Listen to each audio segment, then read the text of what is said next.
Okie dokie, boys and girls, it is day 6 of calisthenics endurance, and as you can see from the run on the screen, somewhere on the screen, it was quite a struggle. 1.5 hours, or even more than that, for a 10 kilometer run.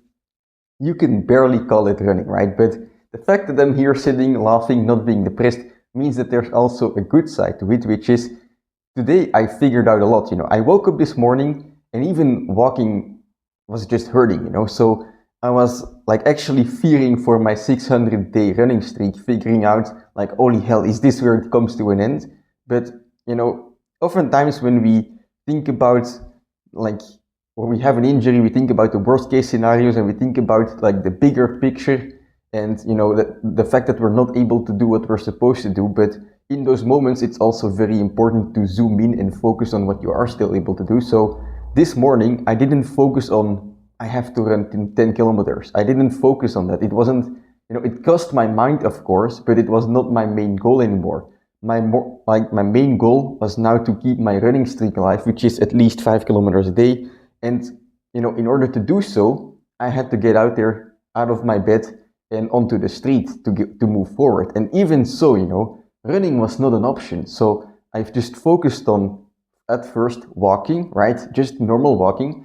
And I basically set a timer for every 2 minutes. And every 2 minutes that the timer went, I would try to do a little shuffle run. If you know, a shuffle run is basically this very low impact style of running that ultramarathon people use to go hundreds of kilometers because there's almost no pressure on the joints. And I started to use that every 2 minutes. I would do it for a couple seconds, basically as my body would allow me to do, as felt comfortable, right? And eventually those few seconds, they turned into a full 2 minutes of running, and then I would do 2 minutes on, 2 minutes off, like a light jog and then walking. And it took me 1.5 hours, but I freaking did it. And in the end, I was even able to do the 10 kilometers. So, this morning I was not even dreaming of doing 10 kilometers. I was like, no, I can't do this, right? But then, as you go step by step, in the literal sense in this case, you figure out that you're capable of way more than you're doing. And I'm not talking about pushing through pain. I was not pushing through pain. In fact, I was, always managing the pain and thinking about it and, feeling if I wasn't making things worse. And when I got the run done, afterwards I went into a cold bath, and right now I'm feeling better after a 10 kilometer run. A very slow one, for sure, but I'm feeling better afterwards than I was this morning. And that's the biggest part, You learn by these struggles, you figure out how you can get around it. It's okay to have issues, but don't let them stop you, basically. So this morning I was able to learn a lot on how I can run with low impact, how I can, deal with pains in my body. Cold bath helps. And in the future, once my hip settles down, I can start strengthening it up properly, if I can speak. But yeah, that's it for the run today. Now let's move on to, the training. I'm gonna do another skill day, and skills are not my main priority at the moment, so they are light days, but that doesn't mean I'm not gonna be able to make progress. So over the past few days, I've been trying to make progress on the skills by improving the form. I've actually also noticed today that perhaps some front lever action will be possible again. So, we're making progress, and that's definitely the goal as well going forward. In fact, I think doing these multiple light days on skills will make me perhaps reach a level on skills that I haven't reached before, which is very exciting. It's something on the side. The main priority is running, but today, I'm just excited to basically do my standard skill workout again. At the moment, I do something like 8 sets on push and 8 sets on pull in an alternating way. And today I'm just going to do the same. So let's go.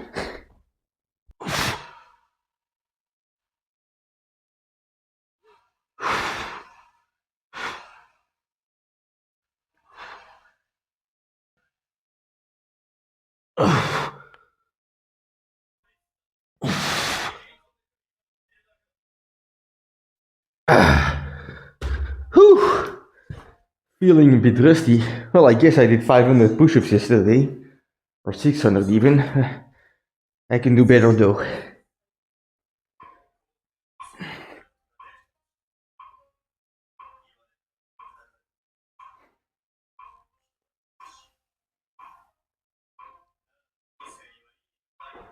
Alright.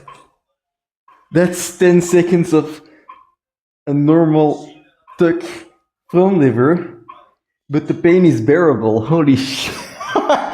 Yes! We're making progress, boys. Making progress.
Whew.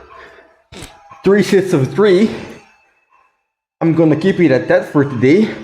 One more set of front lever, but then we can move on to some lighter stuff, I guess, because tomorrow I have another skill day and I wanna be able to press again right then, you know. When it comes to skill workouts, frequency is very important because frequency allows you to build volume. It's kind of the same with running, you know. You don't want to go too intense as I did and then get injured.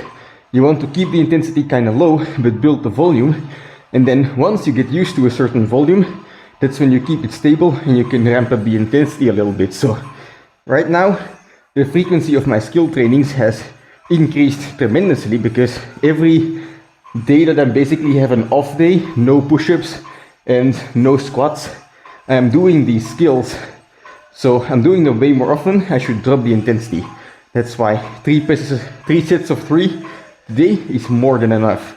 But let's move on to, well, front lever first and then some different exercises.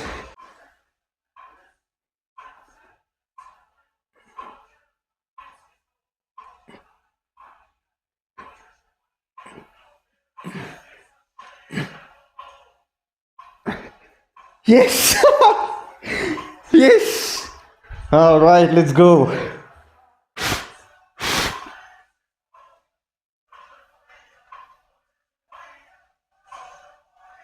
Alright.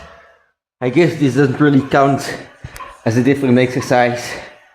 I also don't care. It's like, it's kind of different, you know. It's the planche, but I'm not doing presses, I'm doing holds. And oftentimes, when you're working on a specific skill to get stronger, you have to do that skill very often, you know. Different training is not gonna get you strong. Handstand push-ups are not gonna get you strong at the planche. They're gonna give you a base, but they're not gonna get you there. So, in order to get strong at the movement, do the movement. And well, while this is the same planche exercise, it's a different way of training it, right? So I'm gonna do 3 sets in total of this, and well, alternate with something else for pull skills. But anyway, let's go.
Okie dokie, so that's it for today's workout. And well, as the pain fades, these workouts will get more intense and intense. I feel like, I do them 4 times a week.